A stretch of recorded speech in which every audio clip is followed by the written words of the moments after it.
Welcome back, Tooba. Long Hi. time no see. Yes. So this is going to be a battle of the mind. Are we debating? Are we chatting? What are we doing? I I can tell you that my earlier conversation with Tuba was pure magic, I right? have the auto came from my recording, side as so well. my agent was there. Let's dive into it. I'm Tuba, take sorry. us away. Yeah, let's dive into it. Awesome. Awesome. Maybe we can start with a quick round of introductions. Mark, if you want to go first. Sure. I'm Mark Stouse. I am the chairman and CEO of Proof Causal Advisory. We do we focus entirely pretty much on causal AI and what it does for companies. Awesome. And then for everyone in the room, Tuba, founder and CEO of Amoeba AI, and we purely work on a neurosymbolic AI architecture. So I'm very excited for this conversation because I know we've been talking a ton about agents, etc., and a lot of that concentrated on a transformer-based architecture. So now we have two people in the room who are working on an architecture that's a little bit different. So let me throw it to you first, Mark. Maybe you can describe in plain language what causal really means to folks in the room. So I think that it really helps to say this, right? That most of what we call AI in business today is just correlation. And I Mhm. think we all remember statistics 101. Maybe it didn't make you feel all that great or smart or whatever, but you probably remember, anyone listening remembers, correlation does not imply causality. And we all kind of wondered whenever that was, like, okay, that's kind of interesting, but how is it really relevant? Well, we are now entering a time when it becomes not just highly relevant, but a significant part of almost everything that we do, particularly in business, right? So correlation shows us patterns in the Mhm. review mirror, right? And that's kind of a problem today because everyone can feel and see the marketplace volatility, the speed with which things are changing. What does that mean? It means that past isn't prologue anymore. To the extent that it ever was, it's definitely not now. Mhm. And so we're seeing the patterns that were identifiable, um, even recently, Mhm. becoming separated faster and faster and faster from today's reality and tomorrow's probabilities. And correlation just can't keep up with that, but causation or causality can. Yeah, I completely agree with you. I think we're in a world where the future looks very different from what the past was. So a lot of our historical signals, etc., which we used to seeing in traditional go-to-market functions like forecasting, etc., maybe don't apply in the same way. So let me ask you, where do you see if we talk about Gen AI and specifically like how folks are using LLMs now, where do you see that struggling the most in go-to-market motions, and how does Causal AI maybe fill in that gap? Well, I mean, an LLM, an SLM, even traditional BI, but Hmm. in a different way, right? Is built on correlation, on pattern match, Hmm. not causation. So it can tell you what usually happens, but it can't tell you why it's happening or what to do about it. Um, It it's can kind pretend to know why it's happening, and that's something actually to be very aware of for the folks in the room. That of so just because it doesn't know doesn't mean it doesn't say it like it does know, essentially. yeah. I mean, one of the big challenges is getting just a little bit technical Hmm. with Gen AI, right? Is what's called regression to the mean, right? And Yeah. so the mean is the average. And so everything tends in a correlation based, machine learning based kind of system to regress to the mean. And so why is that bad? Okay, well, it averages out everything. That's kind of somewhat of a problem for Yep. a lot of people. But also, if we look at how much of the time the average or the mean represents reality, it can, in an open system, which we're all very much operating in, Yeah. it could be like 2%, Hmm. right? So it's not really reliable, even as guidance. Yeah. No, absolutely. And again, the intention here is not to say that LLMs aren't great at certain things, but I think Absolutely not. understanding what the purpose is That's really right. important because you can apply, when we talk about AI these days, everyone kind of conflates that with us talking about Gen AI and like a subset of Gen AI, which are LLMs. So I think it's important to understand that these tools are great, but you have to know where to apply them and where they're good instead of kind of using them as a multi-purpose tool essentially. So there's a concept that you talk about a lot, which is that the GPS essentially. Can you Yeah. dive into that a little bit? Because for me as well, I've always looked at like neurosymbolic AI as like a compass, meaning it's directional. And folks are used to treating whether it's business intelligence, whether it's numbers, analytics, etc., as like a very precise science, which I don't think is the case. So curious to hear from you on your concept around the GPS. Yeah, it's definitely not the case. That said, it's also not just completely laissez-faire and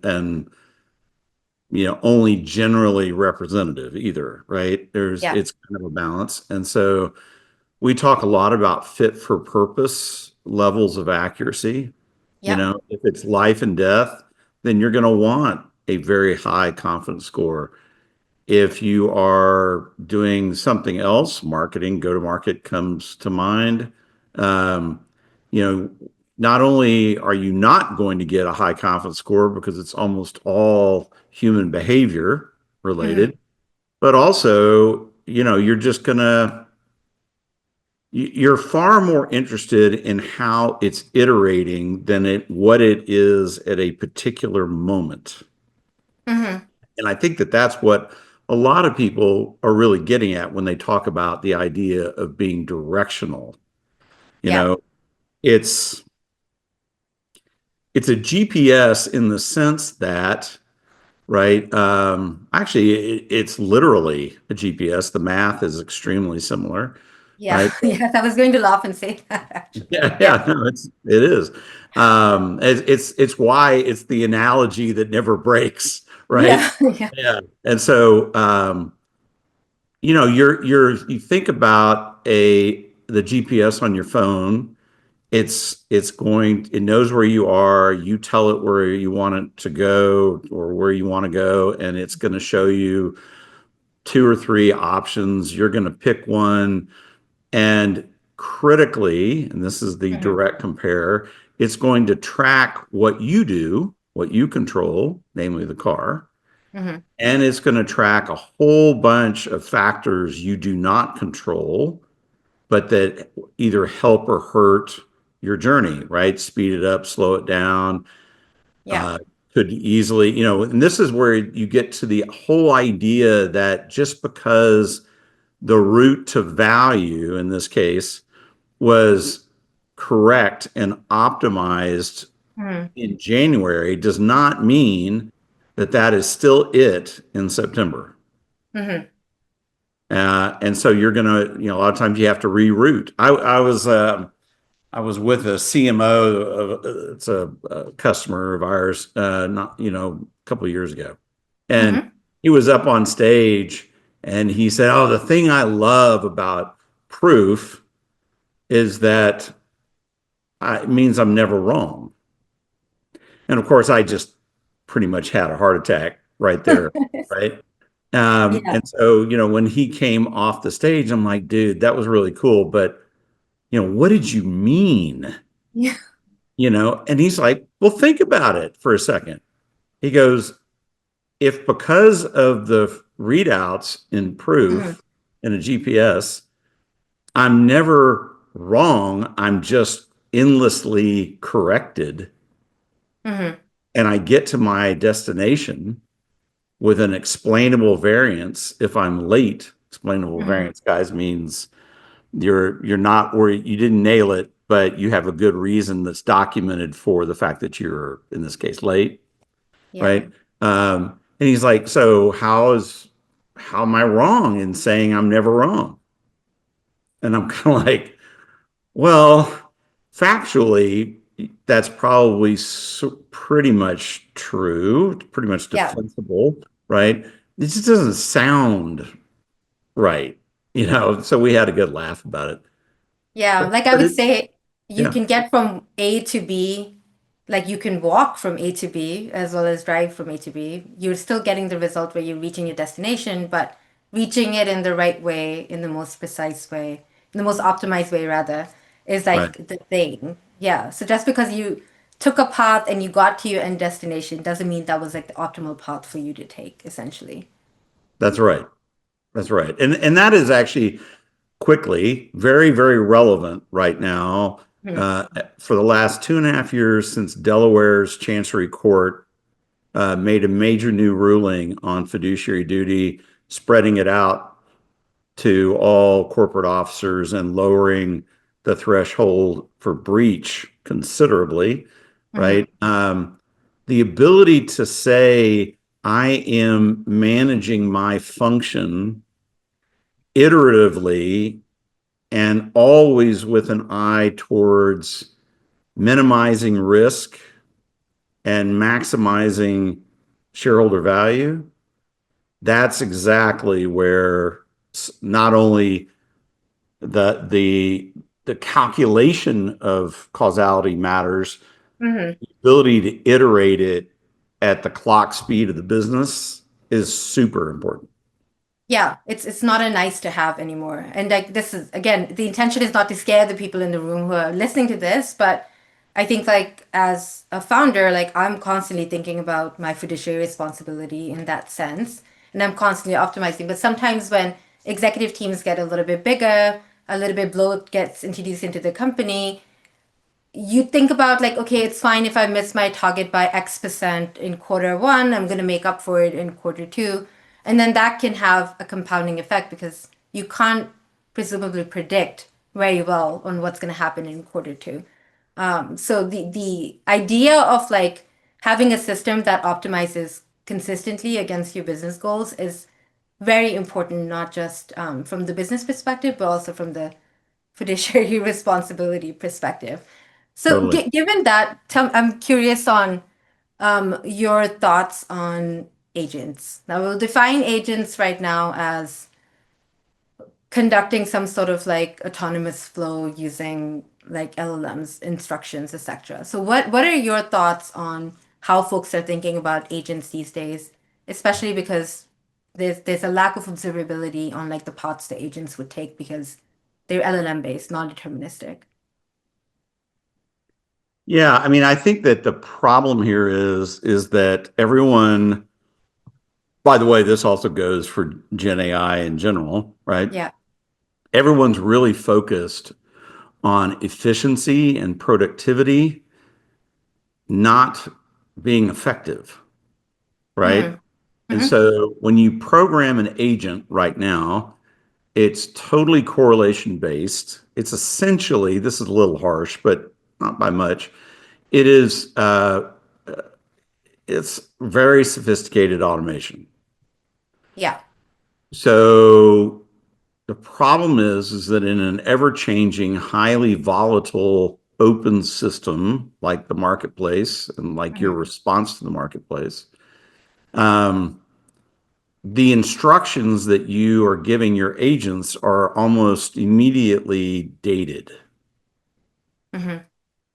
And if you can't have a GPS on board effectively with every agent, Yeah. it will not know how to compensate, right? So you'll start getting, by the way, this is one of the major symptoms of the failures that are being reported on all this is that the agents are kind of shutting down and running home to mama for Yeah. additional Yes. instructions, right? Um, Yeah. and that's a problem. Yeah, I think one of the things that could be really interesting is how you layer on kind of causal AI to Gen AI. You layer on neurosymbolic AI to Gen AI. Again, this technology exists in a way that you can kind of marry the two pieces together and kind of get the best of both worlds. But like agents, in the way that we think about them today, will only get us part of the way there if they're only Gen AI based. So given that, and the folks in the room are mostly on the go-to-market side, on the marketing side, how does the role of a go-to-market leader evolve in like a causal world, let's just say? Well, there's some things. I mean, number one, it's going to really cause out and causal AI, causal inference really helps you understand exactly what's going on, not just with your machine. Yeah. I'm putting quotes around that, Yeah. but in the way that it interacts with the marketplace ecosystem. I'm not putting quotes around that, Yeah. right? And so it is, for example, most B2B marketers do not know, it has probably never crossed their mind that the value that they contribute to the go-to-market enterprise is they are a non-linear multiplier Hmm. of sales productivity, sales performance, right? And when you don't know that, and you also don't know that the stuff out there in the marketplace is killing you right now because Hmm. of volatility, et cetera, right? You're not compensating for it. You don't know how to compensate for it. You're just executing the same old roadmap, the same old framework, right? And Yeah. not realizing that the efficacy and impact of your investments have been falling for years. Yeah. We're getting ready to release a report from 2018 to 2025, Hmm. right? That shows that the effectiveness of B2B marketing across a very large number of companies has fallen. Well, very recently, it's just crossed the 50% mark, right? Wow. Okay. And That's and huge. in 2017, 2018, it was like Hmm. 25% Hmm. ineffective, right?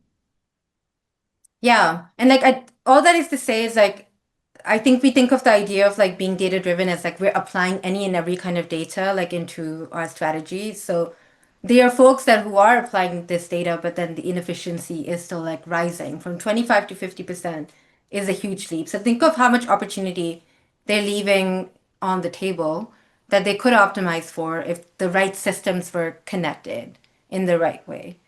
Right. So It now, also it also yeah, helps you know what to cut yeah, without hurting anything. yeah, By the way, this also really applies to the CFO. CFO is usually cutting pretty gratuitously just to meet an EPS target. yeah, And that usually entails cutting things that if they could understand the impact, particularly time lagged yeah. impact, right, they wouldn't make those cuts. Yeah, agreed. I would agree with that. So, like going back to marketers and the age-old question, like marketers talk a ton about measuring their value. You talked about like the non-linear relationship between the impact that they have on the business. And one of the things that comes up a ton is ways to solve for things like attribution. To me, attribution in general is the wrong problem to solve because ideally you're not looking for like which activity is worth how much to convert, but you're looking at what sets of activities are like actually driving thing, and that the sets of activities, to your point, it's an open system, change fairly regularly. So I'm curious on your thoughts on just attribution and attribution tools in general. Yeah, I mean, it's kind of sad in the sense, okay, so number one, MTA, multi-touch attribution, Yeah. is baseless, right? So I completely agree with you there.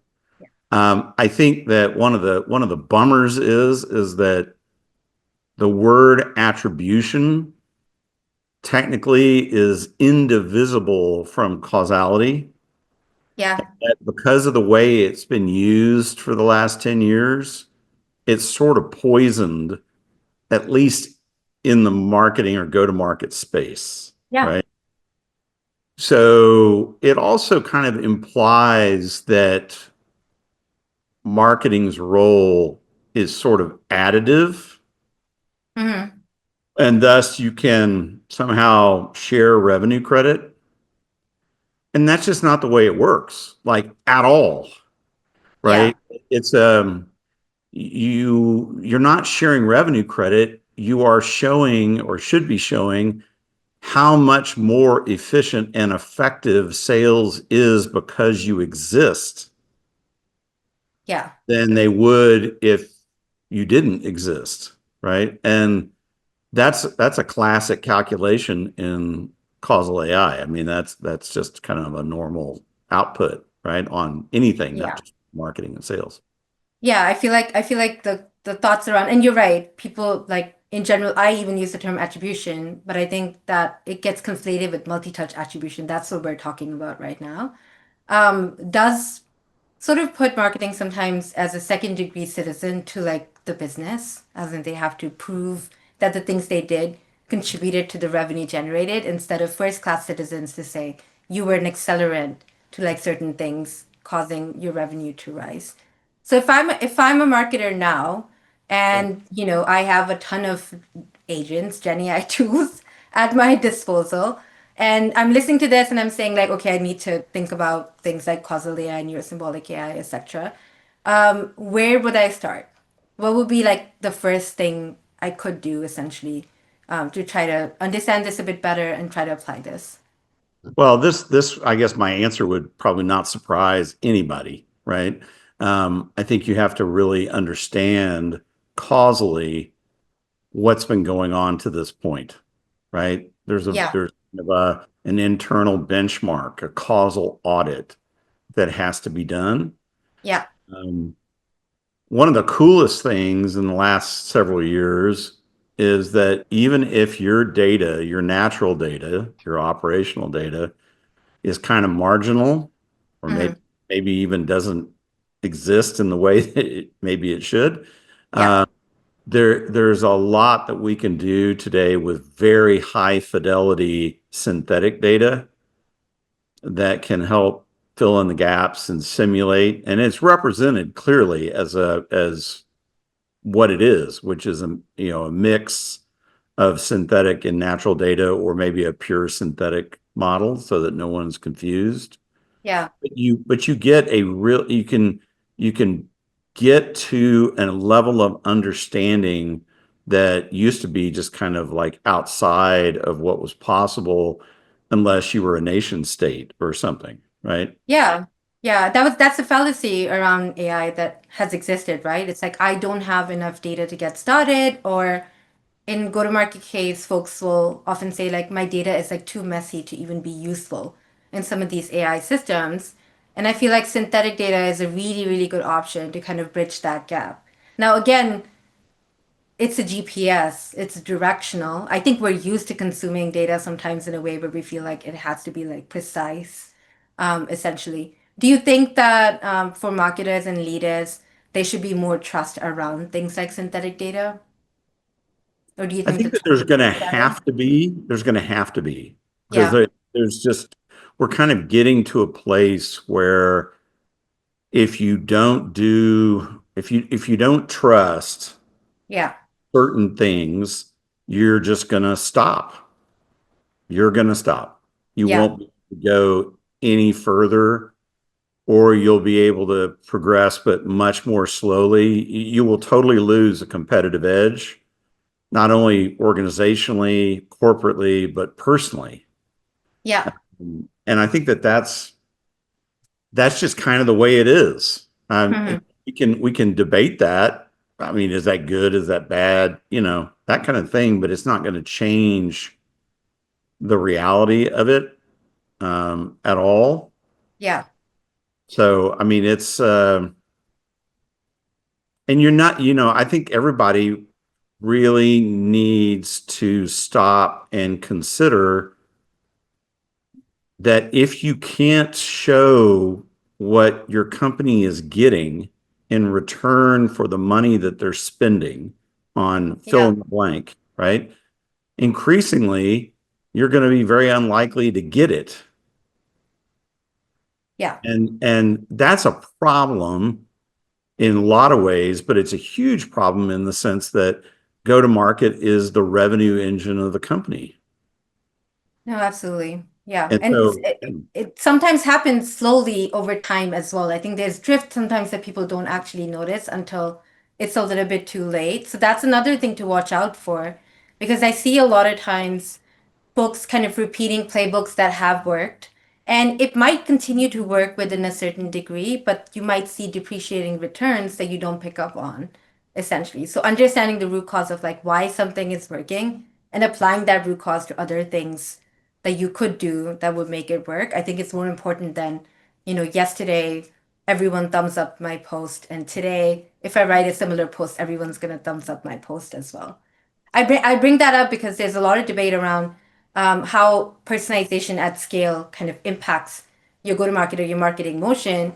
And the argument I always bring to the table is like you don't know what is the affinity that you're personalizing on that is appealing to the person on the other side. So is it their title? Like everyone has like so many attributes and affinities, right? So you don't know, and unless you figure that out, it's very hard to kind of correlate that and say, yeah, like they might have opened an email, but the reason why they opened an email is very important to know to kind of repeat that success. Okay, yeah, I'm last gonna, one. I'll just say this real Yeah, fast. Most people find the fact that causal AI is a pretty definitive readout yeah, kind of scary, yeah, right? yeah, Like it's gonna tell me I'm wrong, right? I've been doing it all wrong. yeah, Let me just say that that's not usually how it goes in go to market. You're going to be more, you're going to score higher on the test, so to speak, than you yeah, probably think, right? And the most important thing is that while you may have to learn a few things up front that don't make you feel really good, it's going to limit your downside risk going forward in a huge way. yeah. So I agree. It's a more stable and dependable system than the current systems. I think that we have to change our consumption behavior from these systems as well because we're so used to getting quick wins out of these systems. But those quick wins, the opportunity cost is actually causing you to be more inefficient. So taking the time to understand a system, implementing a system, letting it kind of do its thing, and then applying it makes a huge difference. I know we have other panelists joining us, but my last question is, what is your prediction over the next 3 to 5 years? Does everyone adopt causal AI? Do people adopt neurosymbolic AI, or how does that evolve? if the situation in Delaware hadn't happened, and if similar situations in the EU, the UK, the PRC hadn't happened, Yeah. I would have said that it would take 10 years, okay, Okay. to see causal AI be pervasive. Yeah. The regulatory pressure, which, it takes about 3 years for all of that to kind of filter through a system. That was the way it was for SOX as well, Yeah. right? So we're almost to that point here, Hmm. and it's definitely a tailwind for our business and for the business of our competitors. You literally won't be able to operate anymore without it because nobody is willing to put up with the guesses, right? Yeah. And that's the fact that now a CMO or a CRO or somebody can be sued directly by shareholders. Um, Scary. that's it. Yeah, no, I mean, it's bringing a whole new, uh, real fast, right? I was just part of a case. I was consulting for a case, in California, large Delaware, domiciled company sued by, and shareholders naming the CRO, the CIO, and the CDO, the chief data Hmm. officer, kind of the people process technology representatives on this Yeah. problem. and it was all about CRM data quality. It was about nothing Wow. else. Okay, just that. They ran analysis and mainly pattern match because it was essentially a fraud detection case. And Yeah. 14 years worth of data, 2/3 of it came back just completely engineered by God only knows how many sales guys over the years. Yeah. And they went immediately to settlement. And it was a lot of money. I mean, a lot of money. And so now that company is dealing with 5 more suits, not Yikes. about CRM data quality, but about data quality in other parts of the business. Yeah. And again, I will close this out. Julius, I'm sorry, we could talk forever about these topics, clearly, as you can tell.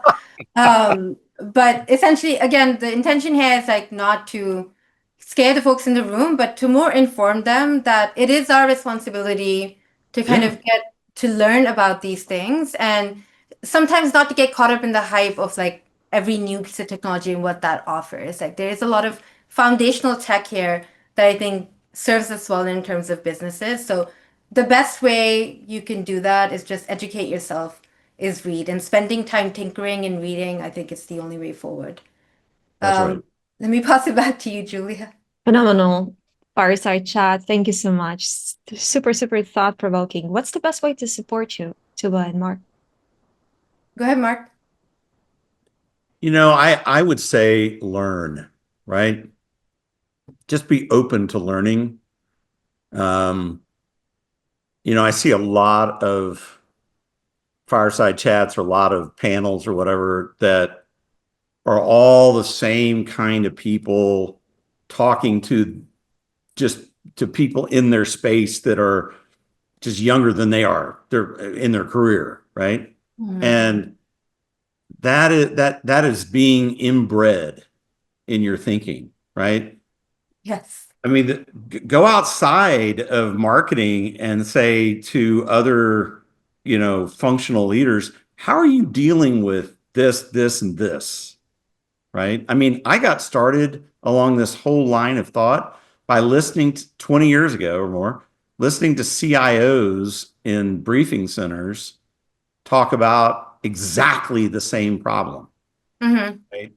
And I was sitting there going, as a CMO, I was sitting there going, shit, I can just like do a search and replace on what they're saying, and it applies the same to me. And so I started to learn how they were dealing with it. So I think that's Yeah. the way to support this is realize that learning means that you don't know, and that's okay. Same for me. I think we're both evangelists of like the more informed people are, the better off we'll all be. So yes, I'll take Mark's advice on that. Learn, read, reach out to both of us on LinkedIn or otherwise. We're happy to share like papers, documents, and things, etc., to help inform you. But yeah, keep your eyes open on everything that exists, and keep your head forward on what's coming next. Right. Thanks, Thank you Julia. so much again. Thank you. Awesome. Thanks.